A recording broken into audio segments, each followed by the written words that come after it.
რეალობა დადგა მძიმე, ამ რეალობას მოდი ახლა უპასუხებ იმით, რომ ტყუილს განმოგიგდებ.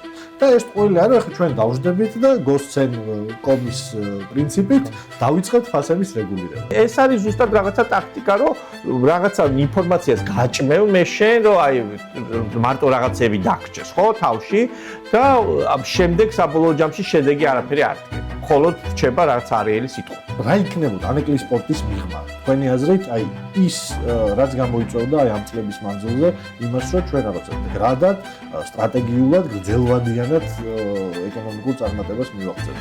არის თუ არა ანეკლი სპორტი ამის ნაწილი და კიდევ რა უნდა გავუკეთებინა სინამდვილეში იმის მაგალითად რაც ესენი აკეთებს. მე მსგავსი პროექტების გაჩერება უბრალოდ ქვეყნის მტრობა მგონია, იმიტომ რომ შენ მილიონობით ლარს აცლი, მილიარდობით ლარს აცლი ქვეყანაჯიბიდან და ათასობით თავს უკვე ჩვენ მოქალაქეები. რკინიგზის მოდერნიზაცია, რომელზეც არასდროს არ ვლაპარაკობ. ეს არ გაკეთდა, უკვე დაშავდა. ის კი არა რომ რაღაცას ანუ ნელა აკეთებენ. აი რო არ აკეთებენ, ეს კიდევ უფრო მეტი დანაშაულება. ასეთი ტიპის განვითარება, რომელიც დამოკიდებულია რაღაცა დროებით ეფექტებზე, შავი ფულის ბრუნვაზე, გრად განვითარება, რაც ჭირდება იმას, რომ ეს უკვე შევჭავდე, უბრალოდ არავითარ შემთხვევაში არ მოიტანა. ყველამ ძალიან კარგად უნდა იცოდეს, რომ შავი ფულით გამდიდრებული ქვეყნები არ არსებობს. ჩემი აზრით ის ინვესტიცია, რომელიც იდება Eagle Hills-ში. ეს არის პირდაპირ უცხოური ინვესტიცია. ქართველი გადასახადი განახდე, რომ იქ ბინას იყირის, ეს პირდაპირ უცხოური ინვესტიცია არანაირად არ გამოვა. სურო უცხოელმაც იყო, ეს არის უცხოური კომპანია, რომელიც თავის ანგარიშზე ჩაირიცხავს.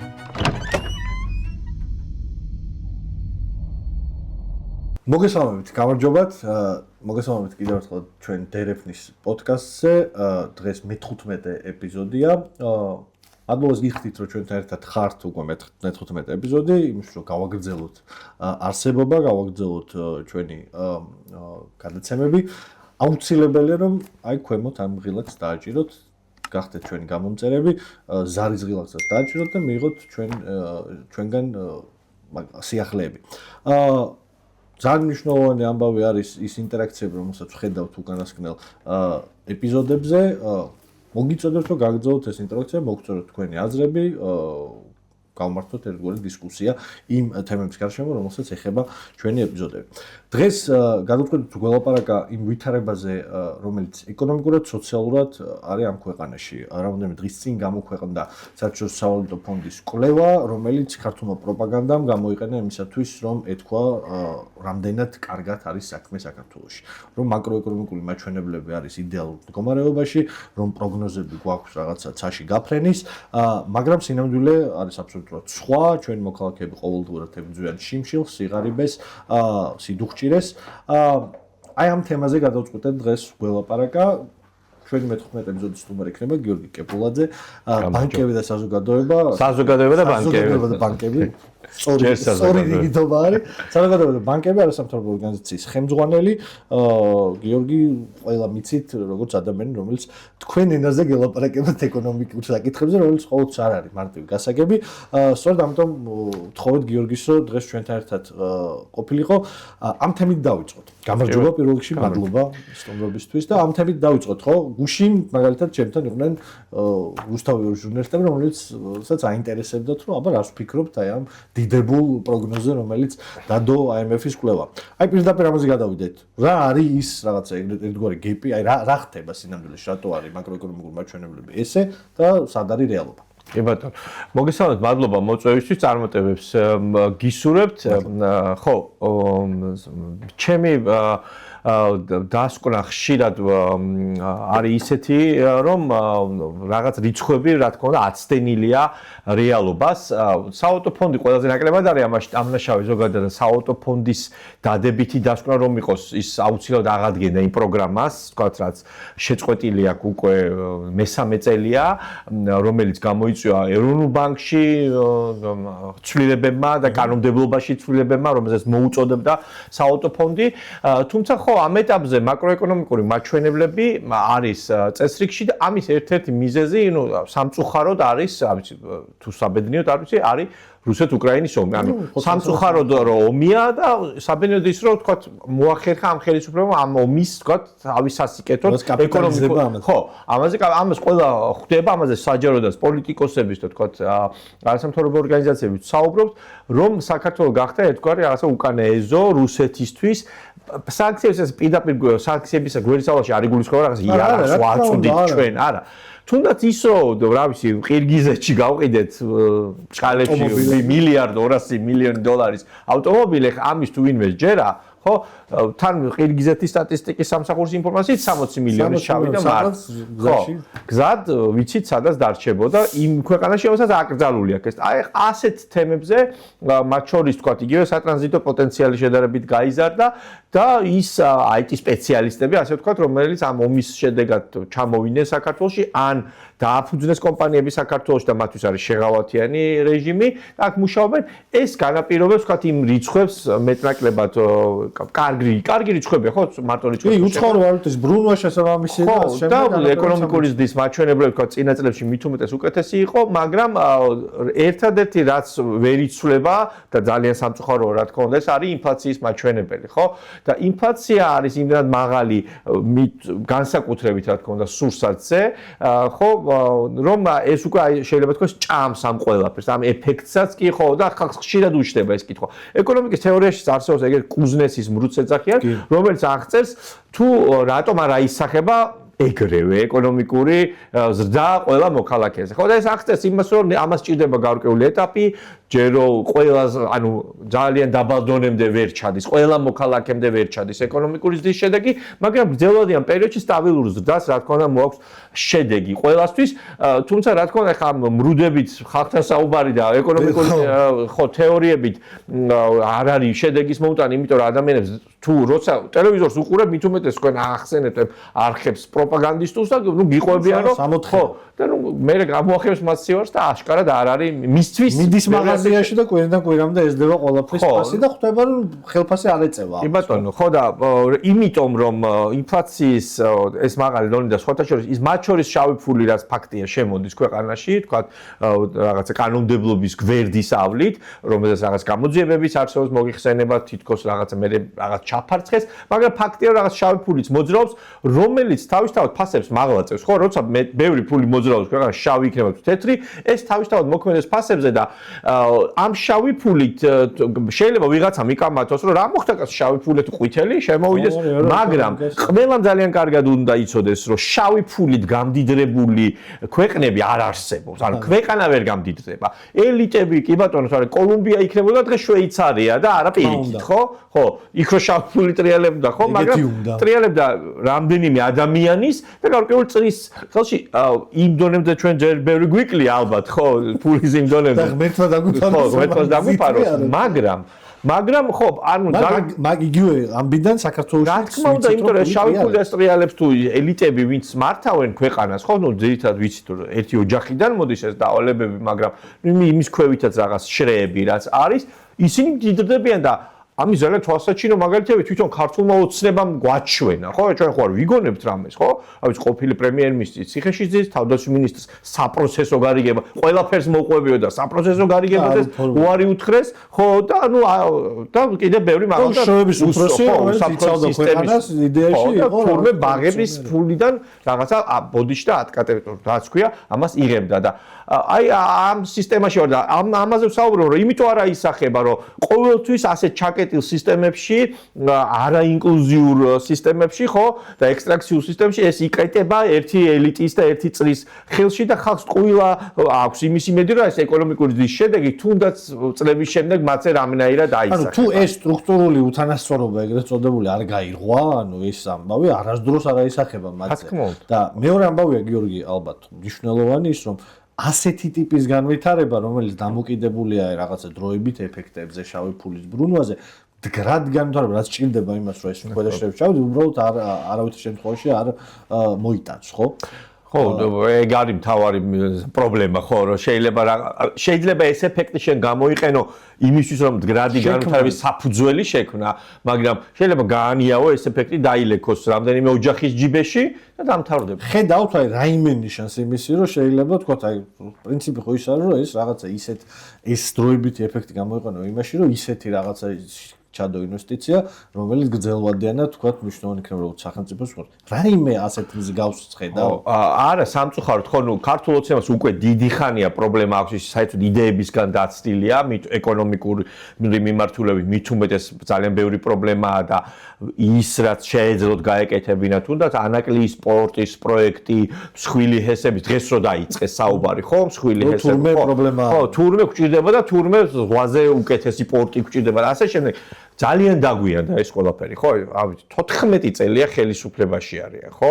ეს 14 წელიწადში ქვეყნებმა მოასწრეს რაღაცა ცხოვრების დონის მნიშვნელოვანი ზრდა, ხო? ჩინეთის წვლილება არის აღმოსავლეთ აზიის ეს აზიური ვებქვევი, რაც იმათმა ხო, ნუ ფაქტორი ერთ თაობაში გააორმაგეს და გაათმაგეს ერთ სულზე შემოსავალი, ხო და აქ საუბრობთ იმაზე, რომ ჩვენ რაღაცა იგივე მსყიდველობითი უნარი აქვს დღეს, თქვათ ჩვენს გაზრდილ შემოსავალს, რაც ქონდა გაცილებით ნაკლებს 10 წლის წინ და 15 წლის წინ, ხო და ეს ჩვენთვის არაფერი შეღავათი ვერ არის და სწორედ ამიტომ არ ჩანს ეს ნიშნები, იმიტომ რომ სტრატეგიული პროექტები, ზოგადად სტრატეგიული ხედვა, როგორ უნდა ვითარდებოდეს ქვეყნის ეკონომიკა, რა გამოწვევებია თანამედროვე სამყაროში, რას ნერგავენ, რას აკეთებენ, ხო? ამის საპირისპირო მიმართულებით მივდივართ, ხო? ცნობილი წიგნია, ხო? რატომ დიდრდებიან ქვეყნები, ხო? უბრალოდ რატომ ვერ დიდრდებიან, ხო?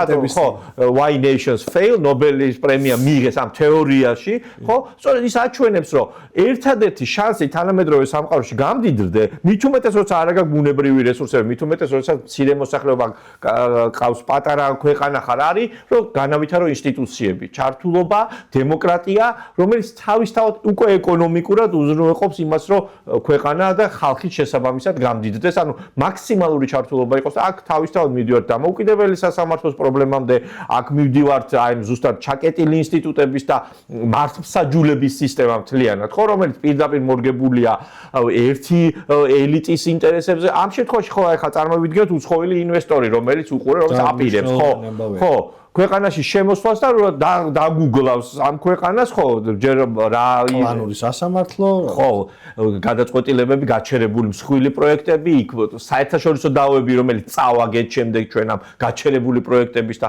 ჰესების გამო და მილიარდ ლარამდე გადასახდელი აქვს ქვეყანას და ჩვენი ჯიბიდან უნდა გადავიხადოთ გადასახადის გადამხდელებმა. აი ამას უყურებს ინვესტორი ამ სურათს, ხო?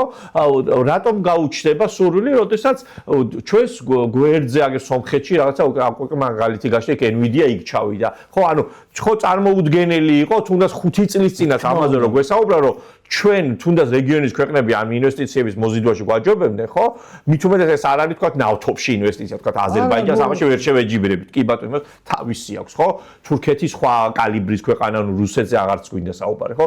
ეხლა და ანუ ჩვენი სომხეთი პირდაპირ ჩვენი საპირისპირო მოლდოვა, ხო, თქვა იგივე რეგიონში და ანუ ყველამ უკვე გვაჯობა სამწუხაროდ და რაღაცა მინიმუმ თვითონ თავმოყარეობა, ეროვნულად თავმოყარეობა მაინც უნდა შეგვაწუხოს, როდესაც მსხვილი უცხოელი ინვესტორები სწორედ იმ სიტუაციის გამო, რომ წარმოიდგინეთ, მოდის ინვესტორი, მას როცა კითხულობს, რომ კაი, სასამართლო არ არსებობს, ესე იგი ვიღაცას უნდა დავლაგდე, მე ხო?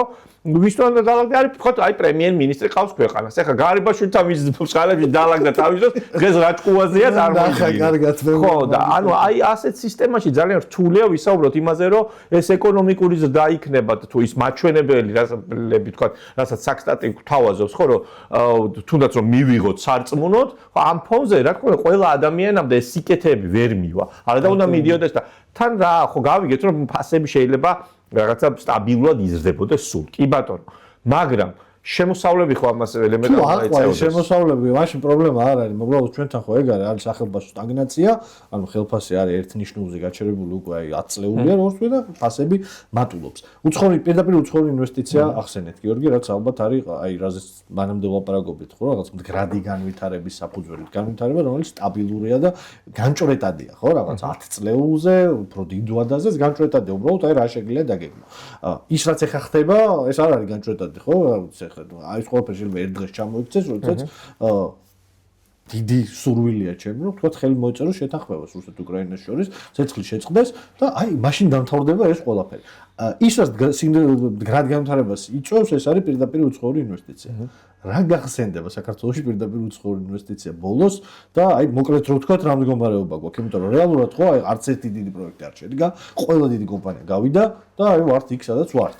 ხო, პირდაპირ უცხოური ინვესტიციაზე როდესაც ვსაუბრობთ, უნდა განვასხვადეს პორტფელური ინვესტიცია, რომელსაც შიდა უკვე აქ არსებული კომპანიები თავისივე ფულს ატრიალებენ, ასე ვთქვათ, და მეორე ახალი ფული, რომელიც შემოდის. რა ვიცი, რაც გვახსენებს ხილი ერთი ესპანური კომპანიამ GVP-ის აქციები იყიდა და კაზინო აჭარაბეთში შეიძლება რაღაც ირლანდიურმა კომპანიამ, ანუ ხო, ჯერ ამ მიმართულებით ვითარდებით რაღაცა რომ ბუნებრივი მონოპოლია რაც აქ GVP-ს ეს გავყიდეთ და ნუ მე ხო, commodity ეგრეთ წოდებული რაღაც ის გარეშე შეუძლებელი სერვისი ის სხვა ახალი ფული სამწუხაროდ ძალიან მცირე შეიძლება და არ და ყველა დიდი ინვესტორი რომელიც ნუ ცუდი ანუ რაღაცა სასწაული არ ხდებოდა მაგრამ იყვნენ ხო ამ ქვეყანაში დიდი საფრთხის კომპანია რომელიც ყველა გავიდა აბსოლუტურად ხო და ბოლო 30-35 წელიწადში თუ რამე გაკეთდა ამ ქვეყანაში ყველაფერი გაკეთდა დასავლური ფულით ხო და როდესაც ქვეყნის პირველი პირი ფორმალურად მაინც გამოდის და ამბობს რომ მე თუნდაც უარს ვამბობ იმ გზაზე და თუნდაც უარს ვამბობ იმ დაფინანსებაზე რაც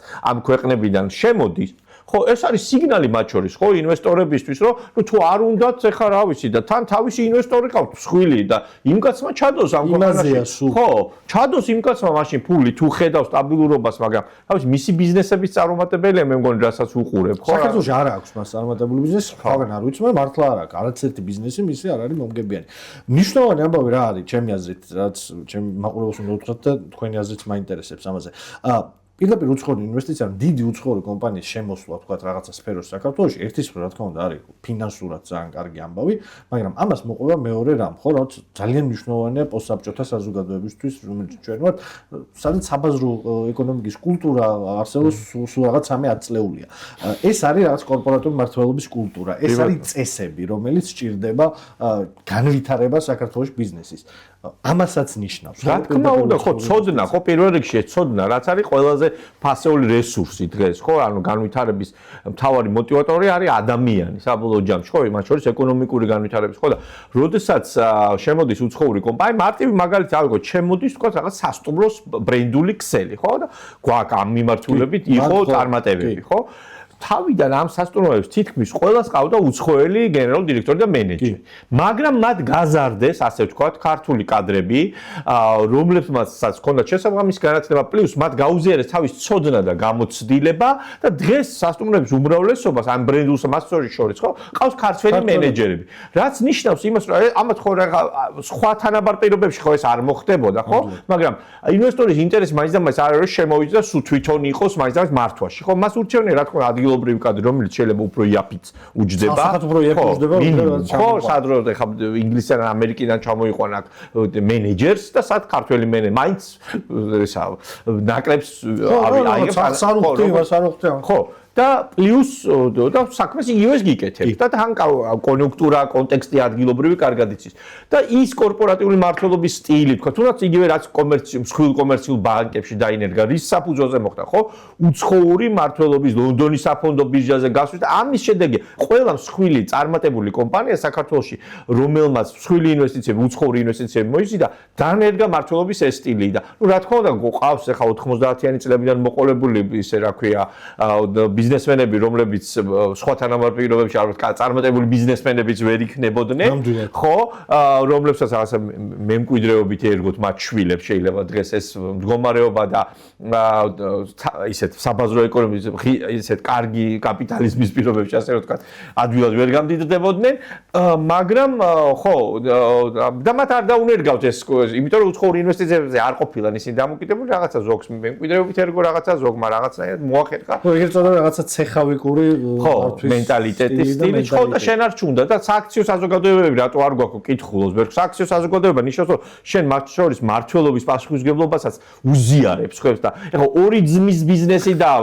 ორი ძმაკაცის ბიზნესი რო არის ან ოჯახის ბიზნესი რო არის იმის აქციას რატო ვიყიდი მე ხო და წავალ და მილიონის საშუალება აგერ საბანკო აპლიკაციები და ვიყიდი უცხოური კომპანიების აქციებს რომელიც გაცილებით გამჭვირვალეები არიან გაცილებით წარმატებული და მე ფულსაც მოუიგებ სიტყვაზე რაღაცა წლების განმავლობაში განმავლობაში, ხო და ამიტომ არ ვითარდება ხო ის საფონდო ბიძა და ასე შემდეგ. და ეს ინვესტიციები ამიტომ არის მნიშვნელოვანი, ჩვენ ადგილობრივი კაპიტალი არ გვაქვს საკმარისი იმისთვის, რომ დავაფინანსოთ დანაზოგები არა გვაქვს, ხო, მათ შორის პროცენტული შეფარდებით და ჩვენ მშპ-სთან არ გვაქვს საკმარისი იმისთვის, რომ ჩვენ თვითონ დავაფინანსოთ ეს ყველაფერი და ყველა მსხვილი პროექტის დაფინანსება გვიწევს უცხოური სესხი, ხო, ავტობანი რო იგება, ეხლა ვინმეს ხო არ გონია რომ მთავრობა ხარჯავს ამას, ხო, ჩვეულებრივი სესხი არის საერთაშორისო დიდი ბანკების ასე ვთქვათ. ბევრწლიანი და დიდი პირთი ჩვენი სახელმწიფო. ცუდი კი არ არის სესხიც ამას როცა აკეთებ, მაგრამ ესეც უცხოური დაფინანსებით ხდება, ხო და ამას ვსაუბრობთ ჩვენ, რომ ჩვენ აქ იმაზე არ ვსაუბრობთ, რომ მთავრობა მოიზიდოს, მაგრამ მთავრობამ შექმნას თამაშის წესები იმისთვის, რომ მათ შორის მსხვილ ბიზნესსაც, საშუალო ბიზნესსაც ჰქონდეს საშუალება, რომ ეს უცხოური კაპიტალი მოიზიდოს, დაანერგოს და არა მარტო ფული, სწორად აღნიშნეთ, არამედ ცოდნა, ეს გამოცდილება, განათლება და განვითარების ის ტემპი, რა ტემპიც ახასიათებს სწორედ ამ უცხოურ კაპიტალს, ხო შემოსულს. ეხლა თუნდაც აი რა სასტუმროების მაგალითი, ან აი ბოში პირობიდან, ხო?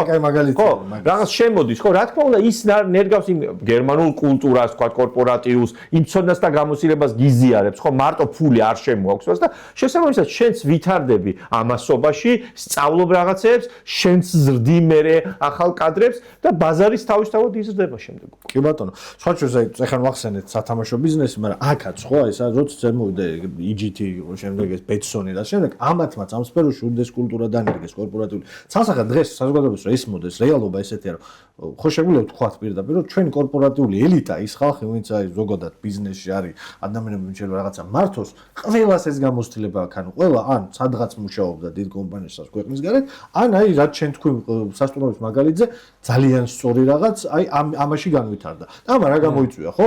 რა ვიცი, მე აი შემდეგი თაობა ეს ქართველი მენეჯერების, რომ დღეს ყველანი ან იმაში რა ქვია, მარბელაზე სწავლობენ ლეროშესში, ან შვეიცარიის რომელიმე სხვა სკოლაში, ანუ ეს მთლიანად გადაეწყო ეს სფერო იმაზე, რომ რაღაცა საერთაშორისო კონკურენტულები არიან და დღეს ვიცით, რომ ის GM-ები, რომლებიც რაღაც მეორე თაობა იყვნენ, აქ გამოიზარდნენ, უკვე საერთაშორისო დონეზე კონკურენტულები არიან. და ეს გაკეთა პირდაპირმა უცხოურმა ინვესტიციებმა ფული ვერ იზამდა მარტო ამას, ხო? თუ არა ის გამოცდილება, რაც მათ გაუზიარეს ამ ადამიანს. ლოგიკურად მივდივართ.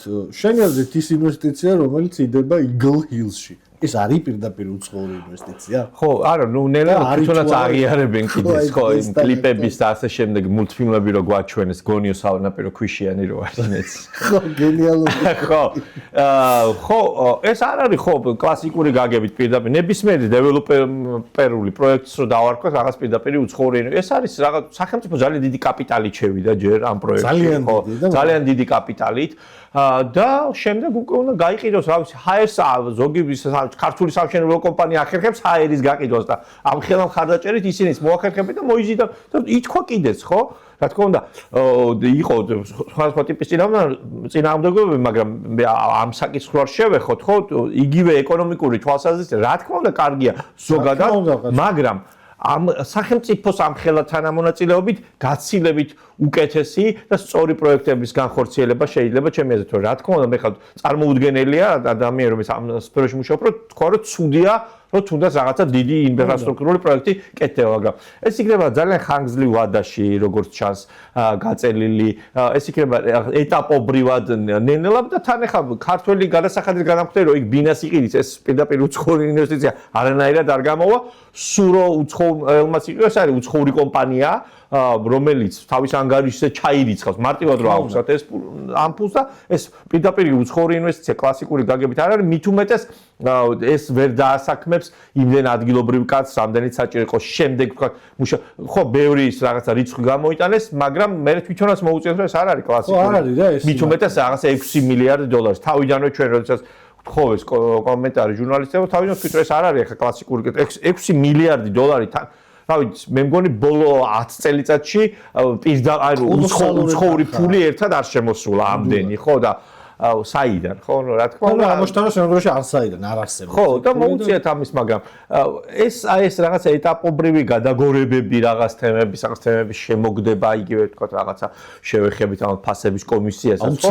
ეს არის ზუსტად რაღაცა ტაქტიკა, რომ რაღაცა ინფორმაციას გაჭმევ მე შენ, რომ აი მარტო რაღაცები დაგჭეს, ხო, თავში და შემდეგ საბოლოო ჯამში შედეგი არაფერი არ დგება. მხოლოდ რჩება რაღაც არეელი სიტყვა. ნამდვილად. სანამ ფასების ნაწილზე გადავალთ, რაც ალბათ ძალიან მნიშვნელოვანია, რომ აუხსნათ ადამიანებს რამხელა უბედურების წინაშე ვდგევართ, როცა აი ამას ატყუებენ. თქვენ ახსენეთ ანაკლის სპორტი და ის თქვათ, ჩემი აზრით ანაკლის სპორტი უნდა განვიხილოთ იმ კონტექსტში, აი რა შეიძლებოდა, აი იგივე ამ ვითარებაში, რა ვითარებაში 2022 წლიდან აღმოჩნდით და ამ ხელ კონფლიქტი და რუსეთის აგრესია უკრაინაში, რომელიც ხო, ჩემი აზრით ამაში არაფერი ცუდი არ არის, რომ მეზობლოვმა ქვეყნებმა არალეგალურად, მაგრამ სხვა ფორმებით ამაზე კაპიტალიზება მოახდინონ, ეგ ჩვეულებრივი ამბავი, იმიტომ რომ რეალობა იცვლება. მაგრამ აი ანაკლის სპორტი ახსენეთ და ჩვენი სატრანზიტო შესაძლებლობები სწორედ იქიდან გამომდინარე, სხვა ჩვენ ძალიან კარგი წიგნი ახსენეთ, რომელიც ქართულადაც ნათარგმნი არის, რატომ ვერ აღწევენ წარმატებას ქვეყნები, ნობელის პრემიის 2 ლაურეატის, გირჩევთ, აუცილებლად წაიკითხეთ. არ არის რთული ენით დაწერილი თან. ჩვენ არ გვაქვს რესურსები, რომელზეც შეიძლება კაპიტალიზება. ჩვენ ვართ ტრანზიტული ქვეყანა. რა იქნებოდა ანაკლის სპორტის მიღმა? თქვენი აზრით, აი ის რაც გამოიწვევდა აი ამ წლების მანძილზე იმას, რომ ჩვენ რაღაცა მდგრადად, სტრატეგიულად, გრძელვადიანად ეკონომიკურ წარმატებას მივაღწევდით. არის თუ არა ანაკლის სპორტი ამის ნაწილი და კიდევ რა უნდა გავუკეთებინა სინამდვილეში იმის მაგალითად რაც ესენი აკეთებენ. კი ბატონო, ხო, ცოტა შორიდან დავიწყებ. ჩვენ ვართ საზღვაო ქვეყანა, ზღვაზე გასასვლელით, რომელიც კოლოსალურ უპირატესობას გვაძლევს იმ კუთხით, რომ ჩვენს აღმოსავლეთით 9 ქვეყანაა, ცენტრალური აზიის 5 ქვეყანა პლუს თქვათ იგივე სამხრეთი აზერბაიჯანი და ნუ იქით მონღოლეთიც მათ შორის ამგვარ ჩაკეტილია ლენდლოქდ ქვეყნებს საერთაშორისო ოკეანეზე გასასვლელი არ აქვს ჩვენ გვაქვს ეს ოპერატესობა და შეიძლება ვიყოთ ერთგვარი სატრანზიტო პუნქტი რესურსებით მდიდარი ქვეყნებისთვის მათ შორის ამ კონკურენტულ უპირატესობას რაც ჩვენ გვაქვს ასე თუ ისე ვიყენებთ მაგრამ არასაკმარისა და არასათანადო ამის მიზეზი არის რომ ჩვენ არ გვაქვს შავ ზღვაზე დიდი პორტი ხო აი მარტივად რა აქვს აი ავტომობილების იმპორტი ხო იქ ცალკე პრობლემები წარმოქმნას მაგრამ აი ავტომობილების იმპორტი თქვათ გამოვიწერეთ ავტომობილი ამერიკის შეერთებული შტატებიდან ის რო ჩამოდის თურქეთში ხო ყველა ვიცით რომ იქ მერე გადადის სხვა გემზე ეს კონტეინერები უფრო პატარაზე იმიტომ რომ ეს გემი ვერ შემოდის ფოთის და ბათუმის პორტებში თორემ გაცილებით უფრო ნაკლებ ვადაში უფრო იაფადად ხო თავარი რა ხო დროსაც თავის ფული აღიღებულება ხო არა ის ცვლილება არ მოხდეს რო კონდეს შენ ღრმაწყვოვანი პორტი რომელიც ბუნება მოგცა თან ეს ენგურმა გააკეთა ამხელა კანიონი შავ ზღვაში ხო და რომელსაც ჩემი ინფორმაციით ძალიან დიდი წელია მათ შორის ვთქვათ იგივე ყაზახი ინვესტორების თავის დროზე პირდაპირ გთხოვდნენ რომ ოღონდ ეს გააკეთეთ და ჯერ კიდე მოყოლებული მაგაზე ლაპარაკი არის საუბარი ამაზე და ფაქტობრივად ნუ გავიგე რომ სააკაშვილის წასვლის შემდეგ ეს რაღაცა ჩაითვალა რომ ვითომ გეგონათ მიშა სათამაშო იყო ეს პროექტი და საერთოდ გააჩერეს ცოტა ხანი მერე დავინახეთ მოძრაობა ხო ამ მიმართულებით მაგრამ ისევ თქვა პოლიტიკური ჩარევის შედეგად გაჩერდა ეს პროექტი ძალიან ბევრი კითხვის ნიშანი არსებობს მათ შორის რუსულ ინტერესთან დაკავშირებით და სრული საფუძველი გვაქვს დღეს მით უმეტეს ამაზე ვისაუბროთ და არ ვიცი მე მსგავსი პროექტების გაჩერება უბრალოდ ქვეყნის მტრობა მგონია ხო თავი რო გავარე სულ სხვა მარკ თხოვოს რო გააჩეროს შენ თუ რაღაცა შენი პირადი მოსაზრებებით და წარმოუდგენელია თან ჩემთვის ეს ყველაფერი არის ქვეყნის მტრობა იმიტომ რომ შენ მილიონობით ლარს აცლი და მილიარდობით ლარს აცლი ქვეყანა ჯიბიდან და ათასობით თავს უკვე ჩვენ მოქალაქეებს ხო და მით უმეტეს ანაკლის სპორტი ხო თან ზღვის თემასაც რო შევეხოთ ხო ჩვენ სამწუხაროდ კი გვაქვს ეს ზღვაზე გასასვლელი მაგრამ საზღვაო სახელმწიფო ფლოტი არასდროს არ ყოლია დიდი პორტების არასდროს ხო ეგ ცალკე განხილვის და ისტორიკოსების განხილვისაგანიც არის მაგრამ ხშირად ხოთა შორის ჩვენს ისტორიაში ეკონომიკურ ისტორიაზე ნაკლებად ვსაუბრობთ და ეკონომიკურ კომპოზიციაში სულ რაღაცა ბრძოლების ისტორია მეფე მოვიდა რა გააკეთა წავიდა ეკონომიკური თვალსაზრისით ფაქტობრივად ანალიზი საზოგადოებრივი ეკონომიკური ისტორიის ანალიზი ჩვენ არ კეთდება რა ცხოვრობდა ქართველები სხვადასხვა დროში და ნუ თავიდან არის შესახედი და მით უმეტეს აი იქ შეიძლება გამოჩნდეს რატო არ ვიყენებდით აქტიურად ზღვას თუ დავაკვირდებით საქართველოს ძირითადად ტურისტულად იყენებს ზღვას როგორც კი გადავდივარ თურქეთში იმ წუთში პატარა ყურეები აქვს გაკეთებული და თევზსაჭერის სეინერები ხო ანუ ზღვაზე უცებ რა შეიძლება თურქებისთვის შავი ზღვა ძირითადად ინდუსტრიული ამბავია და არა ტურისტული ჩვენ რაღაცა პირიქით ხო და ეს ძალიან სამწუხაროა მაგრამ ამის გამოსწორება შეიძლება პლუს შავი ზღვის პირეთში უნდა თემი სოფლიოს 80-90% მდიდარი ქალაქების მდებარეობის ზღვასთან ზღვის სიახლოვეს. ასევე ძალიან მნიშვნელოვანია, რომ მოსახლეობაც შესაბამისად ზღვის პირას უფრო ცხოვრობს. ჩვენთან რა ვიცი, მოსახლეობის დიდი ნაწილი კი ვიცით, სადაც ცხოვრობს, თბილისში. ბათუმია ერთი მსხვილი ქალაქი. აი ამ თემაზე ეხლა მართლა წამოვიდა საქართველოში ისტორიოგრაფიის ახალი სკოლა, რომელიც არის განთავისუფლდა ამ რაღაცა საბჭოთა მარწუხებიდან, რა თქმა უნდა, ის ისე უძიგნებს, მაგრამ გამოჩნდა ბევრი ძალიან კარგი ახალგაზრდა ისტორიკოსი, სხვადასხვა ერთ-ერთთან მქონდა საუბარი და აი ერთ-ერთ ახსნას ასაც უძღვნის ის, რომ კოლხეთის დაბლობი საქართველოს საზღვაო სანაპირო იყო დაჭაობებული, ძირითადი ნაწილი დაჭაობებული და ნუ რაღაც ისტორიკოსებს რაღაც ნაწილი ხსნის ამითაც, რომ ისტორიულად ჩვენ აი რაღაცა ზღვასთან ცოტა მტრული დამოკიდებულება, ხო? არა, მტრული დამოკიდებულება. ერთ-ერთ საზღვარი იყო. ხო, რა ზღვარია. და აი ის რაღაცა ცნობილი ამბავი იყო გურიელებმა რომ ბურგუნდიელების დაკარგული გემი მიიღეს, რა ეშმაკისეულებად შეერაცხეს, იმიტომ რომ ზღვიდან მოვიდნენ ადამიანები და ნუ ამაზე არის. ხო, ისეთი რა რომელიც ფაქტობრივად არ შემოდის. ბოლოს არგონავტები იყვნენ. არგონავტების მე არავინ არ შემოვიდა.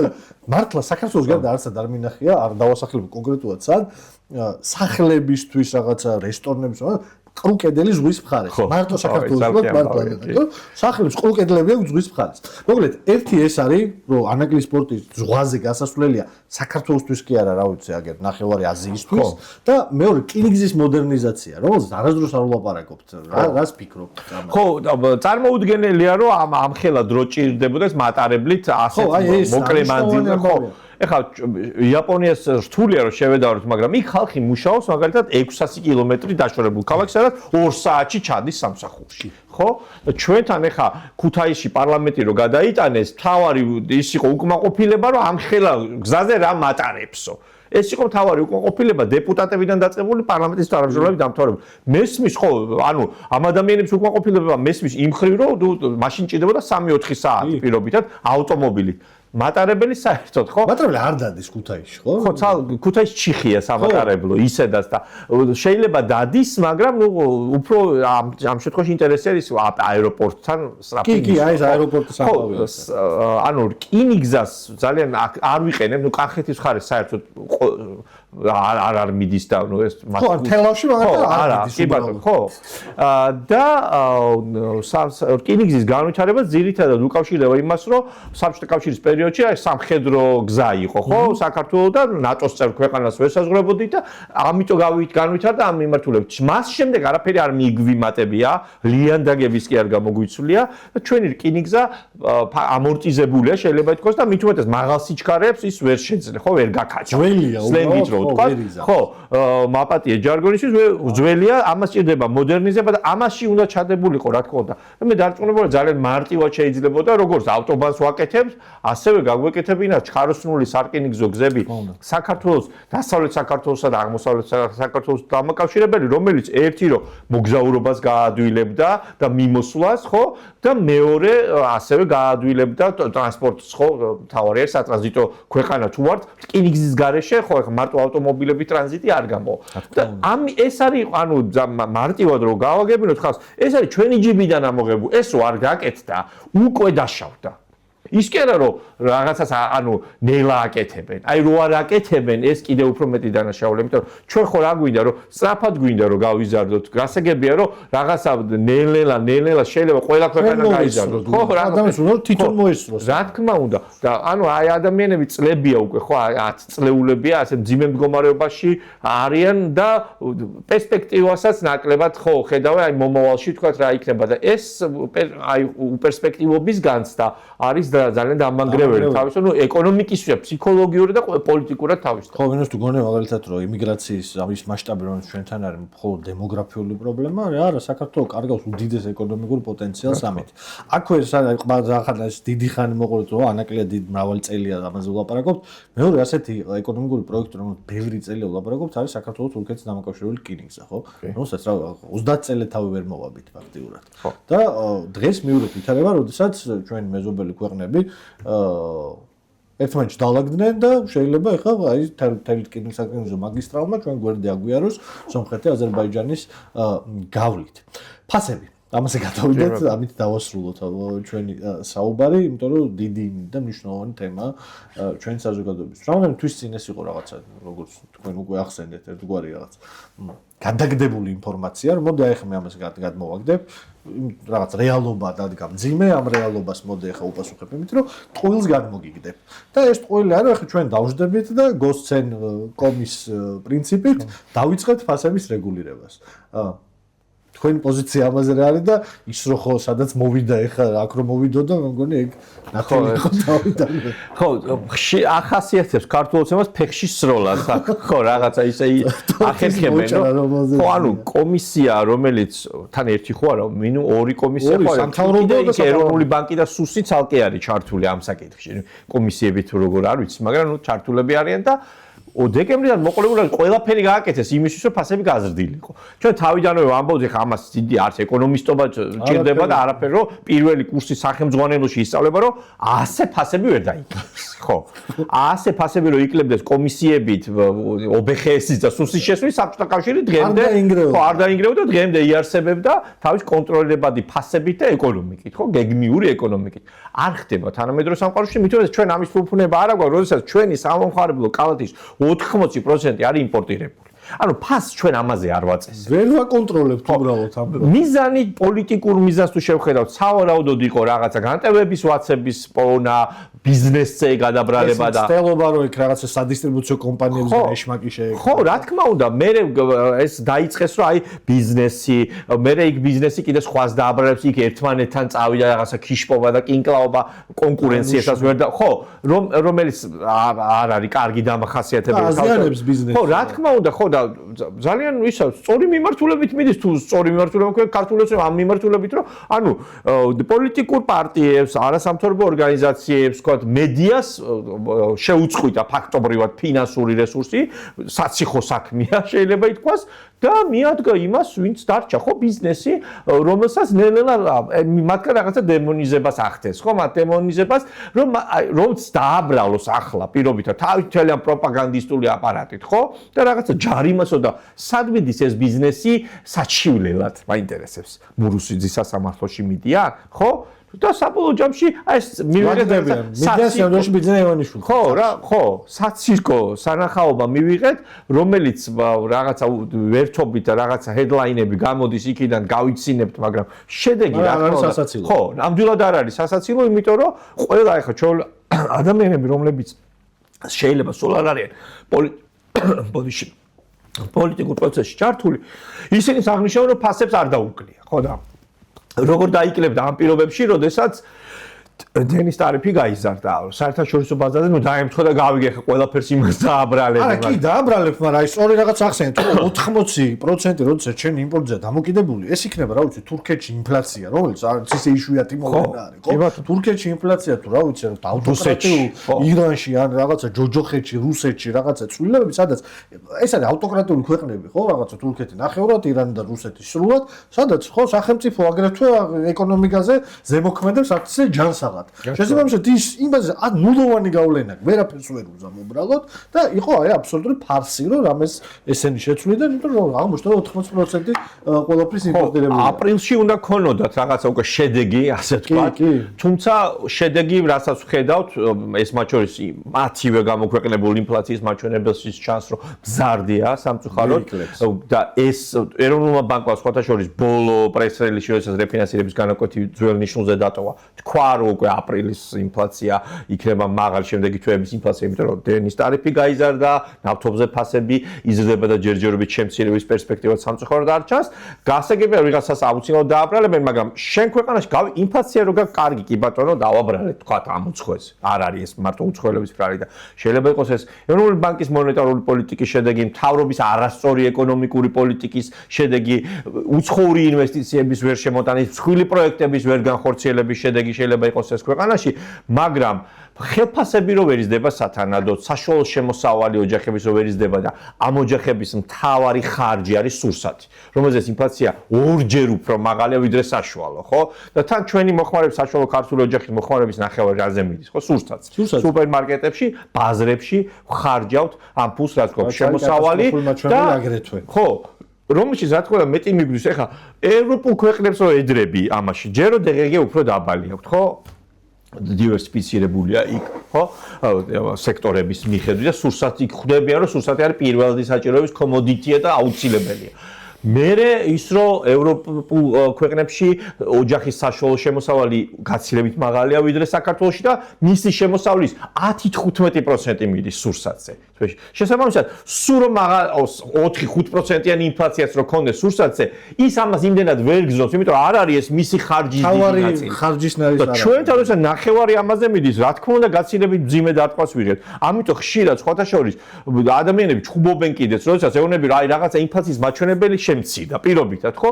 როგორ შემცირდა, ხო? ისინი საშუალო ინფლაციას საერთოდ არ უყურებენ. ისინი უყურებენ იმ ფასებს, რაც ხდებათ მათ სურსათის შეძენისას, კომუნალურის გადახდისას, საწვავის შეძენისას, ხო, ტრანსპორტირების ხარჯი გეზრდება და თან საწვავი და დენი არის ყველა ფასის კომპონენტია, ხო? შესაბამისად, წარმოუდგენელია ქვეყანა, რომელიც არ არის ნავთობწარმოებელი, რომ მასზე არ აისახოს უარყოფითად ეს საერთაშორისო ბაზარზე საწვავის ფასები, მაგრამ მანდაც არის, ხო, ბერკეტი აქვს ხელისუფლებას, რომ იგივე თქვა აქციზის გადასახადად, რომ გააორმაგეს 2016 წელს, ხო?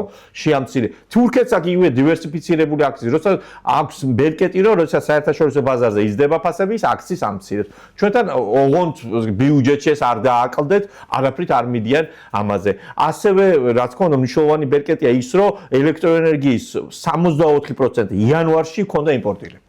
და ეს არის ალბათ ერთ-ერთი ყველაზე მძიმედ მოსასმენი ამბავი, ხო? ხო, ჩვენ ხოთანხმებთ იმაზე რომ სინამდვილეში ამის საჭიროება არ უნდა გქონდეს, აი დღეს არავით არ შეთხოვა. ხო, რა თქმა უნდა, იმიტომ რომ ჩვენ უნდა განგვევითარებინა მსხვილი ჰესების პროექტები. ეხლა მსხვილ ჰესებზე მე მესმის რა უკმაყოფილება რაც იყო, რატო იყო ეს უკმაყოფილება? იმიტომ რომ ამ ადამიანებს არავინ არ დაელაპარაკა. რა მოუტანდა პირობითად, გარდა იმისა რომ მათ გარემოს ეს შეცვლიდა, რა თქმა უნდა, წარმოუდგენელია მსხვილი ინფრასტრუქტურა პროექტი ბუნების დაზიანების ხარისხების არსებობს გარეშე. ხო, მაგრამ იმ ადამიანებს შევთავაზოთ ჩვენ ამის სანაცვლოდ რას გაძლევ მე, რაში გიცვლი ამას, ხო? და შენ რო ეუბნები, მე რა თქმა უნდა იქ რაღაცა ცოტა პოპულისტური გარემოს დამცველობა რა თქმა უნდა, ხო, საფრთხეებზე უკვე კულტივირება მოხდა ისეთი გზავნილების, რომელიც შეიძლება რეალობას არ შეესაბამებოდა, მაგრამ პროპაგანდის ერთგვარი იარაღი არის ესეც. მაგრამ ხო, რაღაც შენი წინაპრების საფლავი აღარ გექნება, ვიღაცა მოდის გეუბნება და ვენახი აღარ გექნება. ქუთაის დაარყავს 40 მეტრიანი ტალღა. ხო, რაღაცა ის დაეცემა. ხო, რავი, გეშინია. ხო, ნახევრად სიმართლეები და ტყუილებითაც, ხო, და შემდეგ უკვე ნახეთ რომ არ განვავითარეთ ეს პროექტი და პლუს ენგურჰესის იმედადაც, რომელიც ნახევარის აფხაზეთს მიაქო, აფხაზეთი ჩვენი ნაწილია და კი ბატონ უნდა მივცეთ და მით უმეტეს ორი მხარე იყო, სამეგრელო და აფხაზეთი იყოფს, ხო, ენგურჰეს გეოგრაფიულადაც. და შესაბამისად, ამიტომ გვიწევს და პლუს იქ რაღაცა განუკითხაობა, ეგრეთ წოდებულ კრიპტომაინინგის კუთხით სვანეთში რაც ხდება, ხო? ამას და მე რა თქმა უნდა, ვართ იმპორტ დამოკიდებული, როცა ენერგორესურსების შემოტანა გჭირდება უცხოეთიდან, ხო? შენ ვერ შეძლებ, რომ ფასები დაასტაბილურო ქვეყანაში. იმაზე ხარ დამოკიდებული. ის გიწესებს უკვე ფასს. ნამდვილად.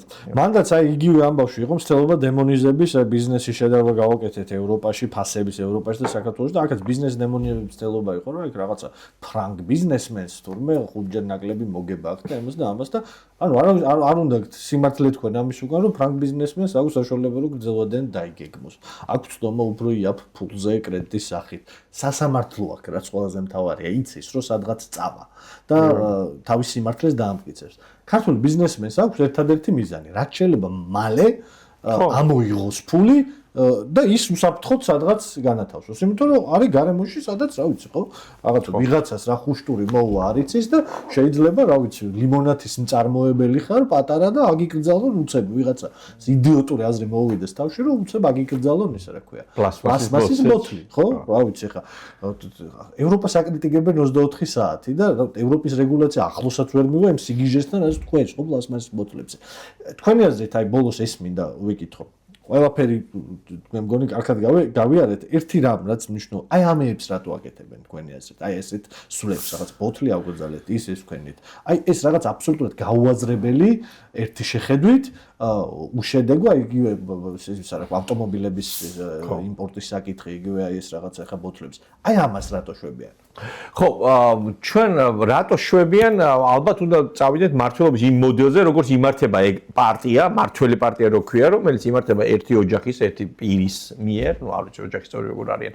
ჩართული მაგრამ ალბათ ნუ რაღაც ჩანს ამ ბოლო დროს აქტიურად არის ჩართული მისი უფროსი ვაჟი იმიტომ რომ ოფიციალურ დელეგაციებში ხდება ხოლმე თუმრებს ხო ნუ და მართვის სტილი არის ასეთი და არავინ არ არსებობს რაღაცა საწინააღმდეგო აზრის გამომთქმელი დარწმუნებული ვარ ხო და ეხლა ამ ადამიანს შეიძლება ხან მოუნდეს რომ უფრო სუფთა ჰაერით ისუნთქოს მან და მისმა ოჯახმა და ყველა ჩვენგანმა მაგრამ ეს რა უარყოფით შედეგს მოიტანს ქვეყნის ეკონომიკაში ამაზე ნაკლებად პრობლემები არ ექნება ხო თავისთავად საშვილიშვილოდ არ ექნება ალბათ ეს პრობლემები და აი ასე მიიღოს ეს გადაწყვეტილებები რომელიც სამწუხაროა ხო აი ეს რეალობა იმიტომ რომ პარლამენტშიც რა ვიცი რა კანონი უნდა შეიტანო რა აი ლიწინი ვინ არის ხო საწინააღმდეგო აზრის გამომთქმელიც კი აღარ არის მათ შორის პარლამენტში და მე ეს მახსოვს უცხოელების დასაქმების შეზღუდვასთან დაკავშირებით ისე სასწრაფოდ მიიღეს ეს ცვლილებები რაღაცა უფრო პოპულისტური მოსაზრებებით ალბათ მათი ამომრჩევლების კონსერვატორული ნაწილიდან წამოვიდა რაღაც რა ეს უცხოელები და წაგვართვეს სამუშაო ადგილები სიგიჟე ცალკე მაგრამ იქაც კი ისე გაეპარათ რაღაცეები რომ აღმოჩნდა რომ ბევრი ბიზნესი აღმოჩნდა პრობლემის ქვეშ რომელსაც ძალიან მაღალკვალიფიციური უცხოური კადრები ყავს აქ დასაქმებული პირობით არა რაღაცა ის არა მასიური დასაქმება ეხა იმაში კიდე აი ერთი თვის წინ მიღებულ ცვლილებებში კიდე ცვლილებები უწევთ ხო და ანუ აი ამ რეგულაციების ხმალაობაში ხო ჩვენ ვიჭლიტები და ქვეყანა წინ ვერ მიდის თავისთავად ხო ამიტომ მე მგონია რომ ხო შეიძლება ვიღაცას რაღაცა იდეები მოუვიდეს თავში და ეკონომიკაზე დაახლოებით ვიცით როგორი წარმოდგენა აქვთ მათ და რა გონიათ ეკონომიკას რა ამუშავებს და ზოგადად რა უნდა იყოს წყარო ეკონომიკური ზრდის ამ ქვეყნის თუნდაც ხო გამრუდებული წარმოდგენა კვალიფიკაციის ნაკლებობა და მართვის სტილი ხო როცა არ არსებობს დამაბალანსებელი არანაირი ქვეყანაში რომელიც ამას შეიძლება შეეწინააღმდეგოს. ხო, შეეწინააღმდეგოს გააკრიტიკოს მინიმუმ და საღი აზრის შესთავაზოს და მსმენელიც აღარ დარჩა, ხო? მათ არც პროპაგანდისტულ არხებზე არცაც საწინააღმდეგო აზრი საერთოდ არ ისმის და იგონიათ რომ რაღაცა იმაში მართლაც რაღაც ბუშტში ვარ, რაღაცა ბაბლში, თუ იმაში რა ინკუბატორში, სადაც მხოლოდ ის ინფორმაცია გვაქვს, რაც ჩვენ გვსიამოვნებს ასე. ხო, რაზეც და ბოლოს ცის დაკეტვა. ერთგვარი ოდიოზური მოვლენა, რომელიც რაღაცა აუცილებლად მიუყევართ რაღაც კარიკატურულ დიქტატორებამდე, მაგრამ ამის ეკონომიკური ეფექტი. ამაზე ორი სიტყვა თქვენი აზრი რო გითხრათ, ეკონომიკური ეფექტი, იმიტომ რომ ეს ცის დაკეტვა არ არის უბრალოდ ცის დაკეტვა, ეს მაგისტრალებს კეტავს საჰაერო. ხო, ამან შეიძლება ვთქვათ, ეს შეიძლება აისახოს იმაზე, რომ მეზობელ ქვეყნებზე გაიაროს. აი, ეგ მინდა რისკი რომ გადავიდეს ამანაც როგორც ბევრმა რამე გადაიწყო ალტერნატივა თუ ხო, საქართველოს თითქოს რაღაცა თავი ქუჩი ქონდა, ეს იყო გაწელილი კონფლიქტი ყარაბაღის, ვთქვათ, სომხეთსა და აზერბაიჯანს შორის და რაღაცა პერსპექტივა იმისი, რომ ეს პრობლემა მოგვარდებოდა თითქოს არ ჩანდა და ჩვენც აი მშვიდად ვიჯექით, არ უნდა ვიჯექოთ ხრარი ყავ. ვიჯექით და ველოდებოდით რა, რომ რაღაც ფული რჩებოდა მოკლედ. მაგრამ აღმოჩნდა რომ იმ ქვეყნებმა სწორი გათვლები გააკეთეს ომის შედეგად თუნდაც მაგრამ შეთანხმებებამდე მივიდნენ ხო პრაგმატული გადაწყვეტილებები რუსეთი გაწიეს თავარი რაც არის ხო და სტრატეგიული მოკავშირე ხო აქ იძახ შავ ზღვაში ამერიკელებს რა უნდათ აზერბაიჯანელებს და სომხებს ხო არ იყო და თავიდე ტრამპთან ხო ანუ აქ სომხეთში და აზერბაიჯანში თურმე ესაქმება და შავ ზღვაში ხო აი ეს არის ეს დამოკიდებულება რაც არის ერთი ცენტრიდან წამოსული რომელსაც საწინააღმდეგო აზრი ახდება რომელიც რა თქმა უნდა თავის ზემოთ ჩიტსაც აკონტროლებს და ხმელეთზე ჭიანჭველასაც ხო ასე აღმოჩნდა და ეხლა რაღაცა იმით რა ქვია ასტრონომიული მოსაზრებებით ამის ესა რა ქვია დაბალანსება რომ ამის გამო ხდება ხო არ არის კარგი სიგნალი ანუ რა სიგნალს უგზავნით ჩვენ თუნდაც იგივე ინვესტორებს ხო რა საერთაშორისო სამგებლობა საერთაშორისო ამბები რა ვიცი საქართველოს ბოლოს რო წაგვიკითხა აი კარგი ამბავი სამწუხაროა ხო რა ვიცი მე მგონი ბოლოს წლების წინ იყო რა ეს ქართული კლუბები იყო გამორჩეული რა ბერლინის კლუბებს ანუ პოზიტიური ნიუსი საქართველოსზე ფაქტობრივად არ თან უკვე გადადის ცუდიდან კომიკურში. რაც არის კლასიკა ავტოკრატიული დიქტატურული. ზუსტად და ხო, ეს არის სამწუხარო, იმიტომ რომ თუნდაც ჩვენმა მოსახლეობამ ამას უნდა შეხედოს, რომ თუ ჩვენი მეზობელი ქვეყნები, პატარები, მათ შორის და ზღვაზე გასასვლელის არ მქონე ქვეყნები, ახერხებენ იმას, რომ პრაგმატული გადაწყვეტილებები მიიღონ, სწორად შეარჩიონ პარტნიორები. როცა წლების განმავლობაში რუსული ბაზა დგას დღეს სომხეთში. გიუმრიში დგას საკმაოდ სხვილი რუსული ბაზა, მაგრამ ეს ქვეყანა ახერხებს, რომ მისი ხელმძღვანელიც პუტინს ძალიან ამაყად ესაუბროს, მათ შორის და მისი ეროვნული ინტერესებიდან გამომდინარე ესაუბროს და ამერიკაში ჩავიდეს და რა ვიცი 30 წელია და 35 წელი რომ მტრები არიან, მასაც ჩამოართვას ხელი, თქო ამერიკის პრეზიდენტის ოვალურ კაბინეტში და ეხლა ესეც ხო მინიმუმ აჩვენებელი უნდა იყოს, რომ ისინი თუ ხვდებიან, ჩვენ ყველაზე ადრე ვხვდებოდით. თან ანუ რამხელა უპირატესობა გვაქვს იმასთან ხო ყველამ ვიცით კარგად ხო რომ სომხეთის საზღვარს აკონტროლებდა რუსული ჯარი არა თუ რაღაცა შეთანხმება მქონდა ოდეკაბეს ფორმატში რუსული არმია აკონტროლებდა თან რუსული სასაზღვრო ჯარი არის პირდაპირ FSB-ს როგორც საბჭოთა კავშირში KGB-ს მმართველობის ქვეშ იყო სასაზღვრო ჯარი პირდაპირ FSB-ს ემორჩილება. მადლობა ძალიან საინტერესო საუბრისთვის და ყველა აი ამ მიმდინარე ეკონომიკურ საკითხებზე ესეთი კიდევ ერთხელ ადამიანური ენით ჩვენი მაყურებლისთვის გადმოტანისთვის. სანდიდ მადლობა. ამით მე-15 ეპიზოდი დასრულებულია. აუცილებლად გამოგვიწერეთ, აუცილებლად გვიყურეთ და მოგწერეთ თქვენი აზრი, მოგწერეთ თქვენი იდეები, სურვილები იმის შესახებ, რაზე გინდათ ვისაუბროთ, ან გავშალოთ უბრალოდ დისკუსია კომენტარებში. მადლობა რომ ხართ ჩვენთან ერთად. ნახვამდის, ნახვამდის გიორგი. კარგად ზანდებთ. მადლობა.